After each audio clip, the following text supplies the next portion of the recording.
चलिए देखिए, आपका टॉपिक है उड का घोषणा पत्र 1854। उड के घोषणा पत्र के बारे में जानने से पहले हम जान ले सबसे पहले कि इसके पहले क्या चीजें हुई हैं, घटित हुई हैं। अब सबसे बड़ी बात क्या है कि आखिर क्यों उड को अपना आदेश पत्र जारी करना पड़ा, इसके बारे में जानते हैं।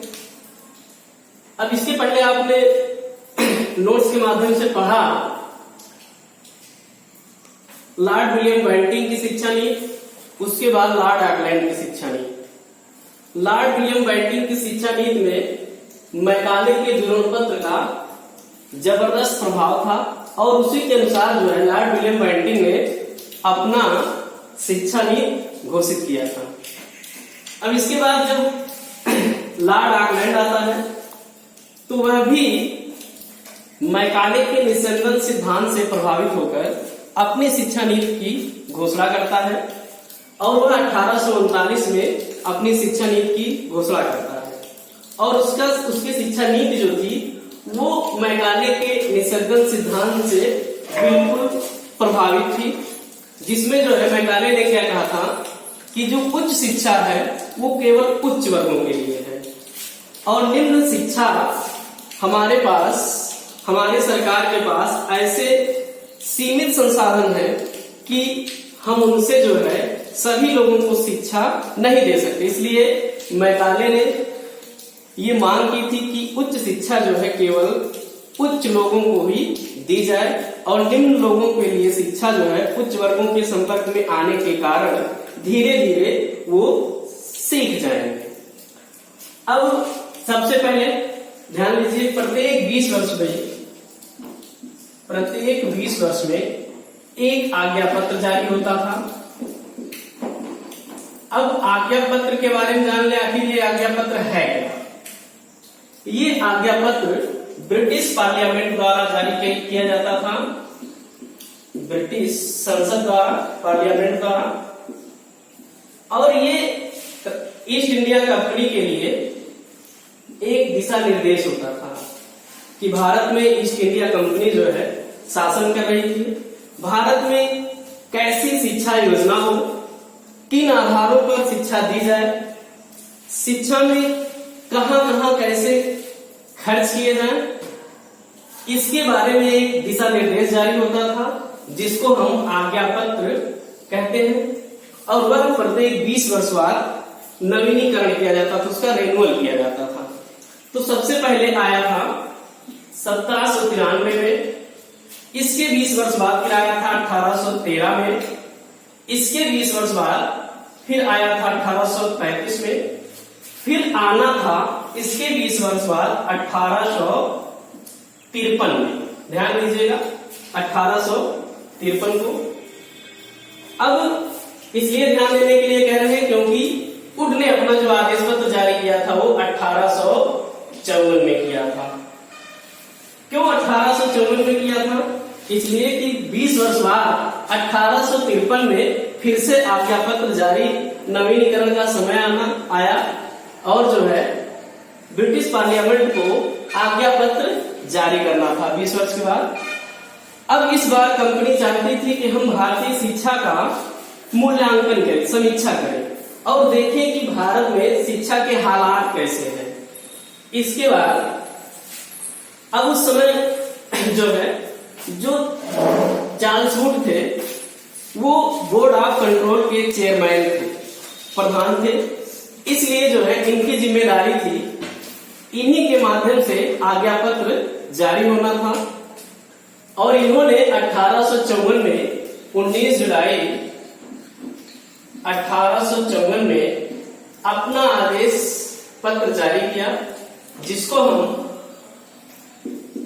उड का घोषणा पत्र 1854 के नाम से जानते हैं। अब उन्होंने अपने आदेश पत्र में क्या सिफारिशें की, आइए इसके बारे में जानते हैं। अब देखिए उड के आदेश पत्र की प्रमुख सिफारिशें, अर्थात उड ने अपने आदेश पत्र में क्या शिक्षा नीति जारी किया इसके बारे में। तो सबसे पहले हम देखेंगे प्रशासन एवं वित्तीय व्यवस्था के बारे में। प्रशासन एवं वित्त, इसमें देखेंगे हम सबसे पहले कि शिक्षा का उत्तरदायित्व जो है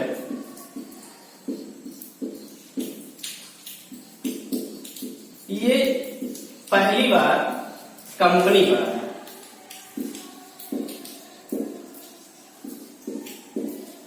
शिक्षा का उत्तरदायित्व कंपनी पर, अर्थात वुड ने अपने आदेश पत्र में ये माना, आदेश पत्र के जरिए, कि जो शिक्षा का उत्तरदायित्व है अर्थात भारतीयों की शिक्षा का उत्तरदायित्व है वो कंपनी पर है, अर्थात कंपनी की शासन पर है। और जो है भारतीयों को शिक्षित करना हमारा जो है वो कर्तव्य है, उत्तरदायित्व है। दूसरी चीज आदेश पत्र में फिर क्या हुआ कि जन शिक्षा विभाग की स्थापना हुई। जन शिक्षा विभाग की स्थापना, फिर आदेश पत्र में क्या हुआ कि जन शिक्षा विभाग की स्थापना के बारे में बताया गया। और वुड ने कहा कि जो जन शिक्षा का सर्वोच्च अधिकारी रहेगा उसको जन शिक्षा निदेशक कहेंगे, अर्थात सर्वोच्च अधिकारी जन शिक्षा निदेशक होगा। और उसकी सहायता के लिए एक उप संचालक,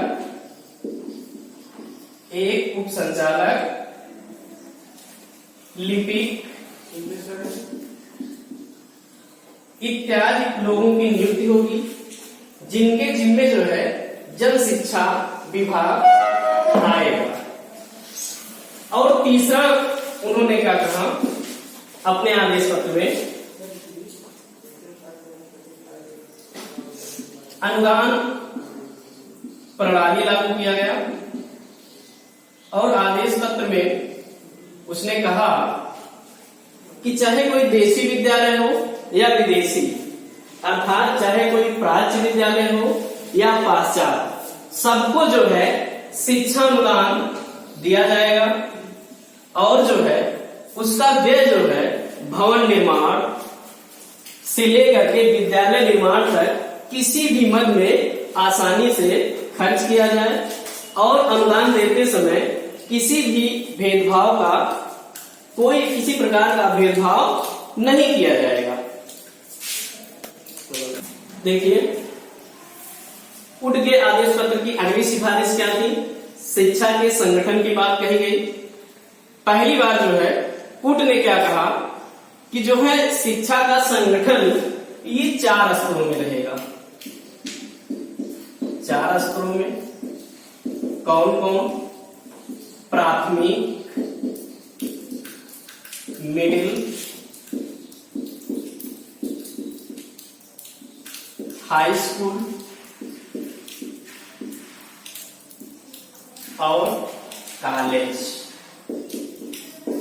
4 स्तरों में ये शिक्षा का संगठन होगा।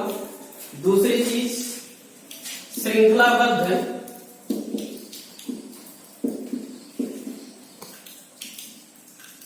विद्यालयों का निर्माण।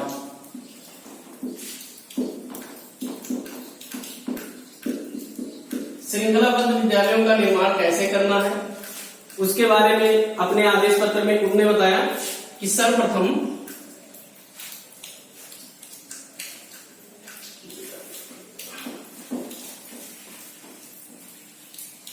श्रृंखलाबद्ध विद्यालयों की स्थापना, अर्थात सर्वप्रथम प्राथमिक, फिर जो है मिडिल और फिर जो है हाई स्कूल,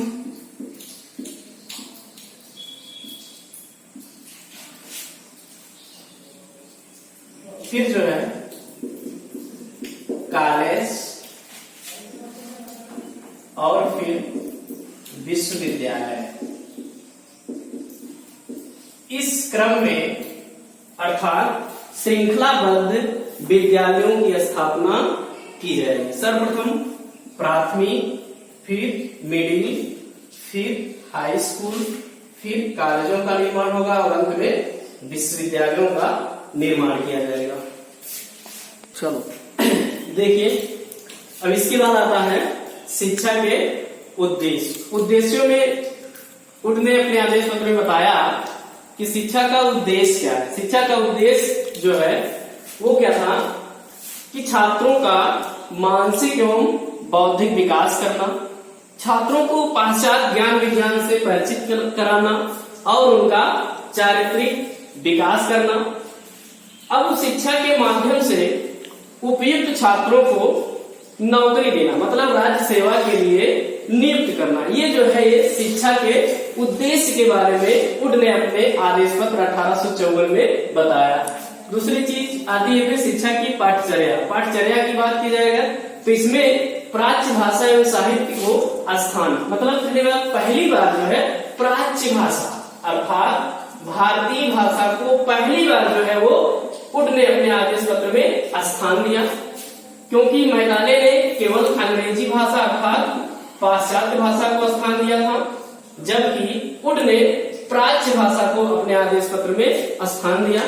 दूसरी चीज पाश्चात्य ज्ञान विज्ञान को विशेष महत्व। उड ने अपने आदेश पत्र में ये कहा कि हम जोर देकर ये कहना चाहते हैं कि भारत में हम जिस शिक्षा का प्रसार देखना चाहते हैं वो है यूरोपीय ज्ञान।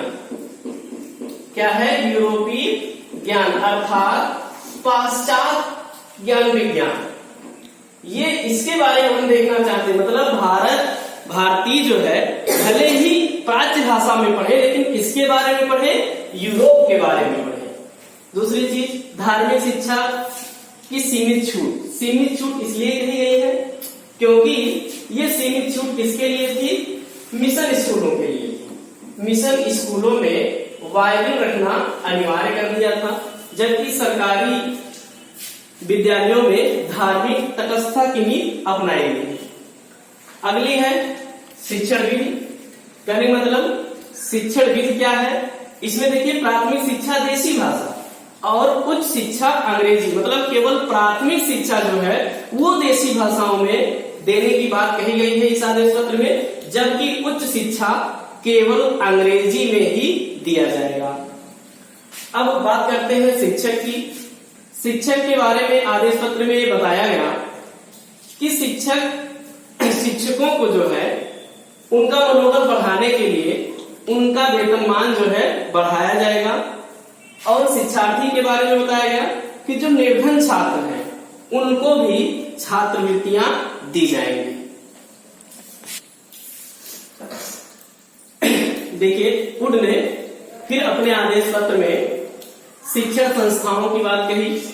उसमें उसने पहली बार उसने कहा कि विभिन्न स्तर पर विद्यालयों की स्थापना, अर्थात जिन स्तरों पर हमें विद्यालयों की स्थापना की जरूरत पड़ेगी उसका निर्माण किया जाएगा, और निर्माण कौन कराएगा? कंपनी कराएगी, मतलब उस निर्माण करने का उत्तरदायित्व जो है वो कंपनी की होगी। दूसरी चीज व्यवसायिक विद्यालयों की स्थापना। उसने कहा कि भारत में बेरोजगारों की संख्या बहुत अधिक है, इसलिए जो है उपयुक्त कामगारों को पाने के लिए हमें जो है भारत में व्यवसायिक विद्यालयों की स्थापना करवानी पड़ेगी, और तभी हमको उपयुक्त कामगार मिल सकेंगे जिसके माध्यम से हम बेरोजगारी को दूर कर सकेंगे और व्यवसायिक शिक्षा प्राप्त करने वाले छात्रों को हम जो है आसानी से नौकरी दे सकेंगे। तीसरी बात कही गई विश्वविद्यालयों की स्थापना। देखिए उच्च शिक्षा जो है इसमें जो है नई चीजें लाने के लिए, जैसे इंजीनियरिंग की शिक्षा, अनुसंधान, इन सब चीजों की भारत में कमी थी, और इन सब चीजों को बढ़ावा देने के लिए उड ने अपने आदेश पत्र में कहा कि विश्वविद्यालयों की भी स्थापना की जाए, जहां पर जो है उच्च शिक्षा की व्यवस्था की जा सके, और उसमें जो है उपयुक्त कुलपतियों की नियुक्ति की जाए, सीनेटों की संख्या बढ़ाई जाए और सीनेटों का निर्माण किया जाए। अब बात करते हैं जन शिक्षा की।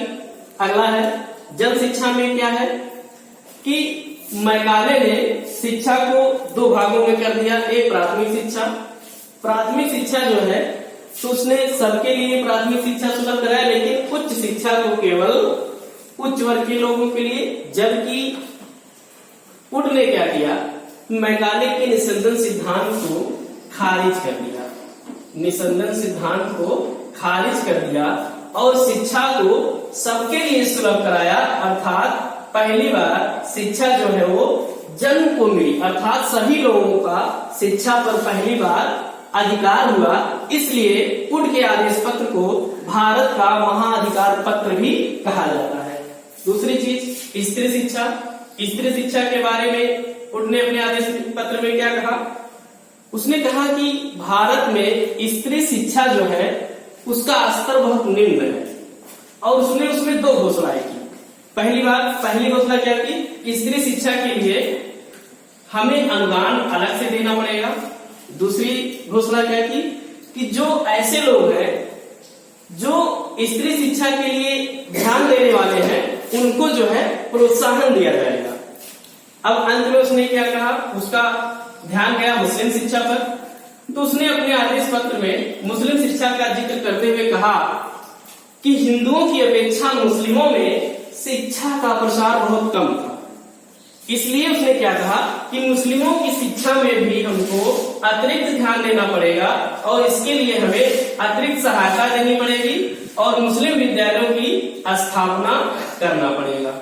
ये हो गया आपका वुड के घोषणा पत्र की प्रमुख सिफारिशें। अब अगर इसके गुणदोष के बारे में हम अगली वीडियो में बता देंगे।